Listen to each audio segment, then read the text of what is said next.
মালদ্বীপে বিদেশি জনশক্তির বড় অংশই বাংলাদেশি। ১ লাখের বেশি জনশক্তি দেশটিতে কর্মরত রয়েছেন।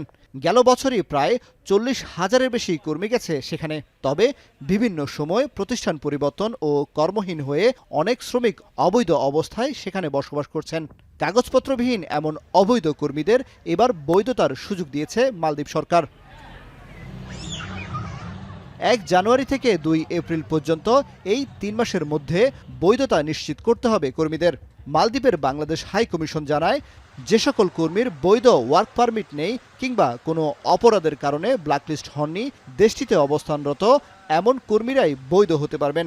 তবে নিয়োগদাতা প্রতিষ্ঠান থেকে পালিয়ে যাওয়া কর্মী, পর্যটক হিসেবে দেশটিতে প্রবেশ বা মামলায় অভিযুক্তরা এই সুবিধা পাবেন না।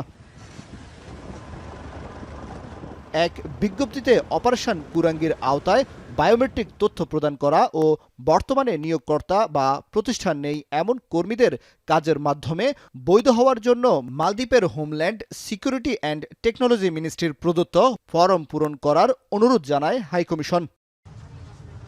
বর্তমানে মালদ্বীপে প্রায় ১৪৩ দেশের শ্রমিক কাজ করেন। ২০২২ সালের পরিসংখ্যান বলছে, দেশটির অভিবাসী শ্রমশক্তির ৪৬% বাংলাদেশি কর্মী।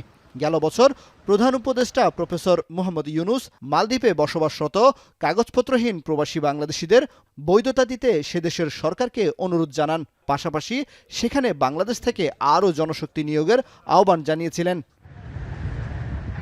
কামরুল হাসান জনি, এখন।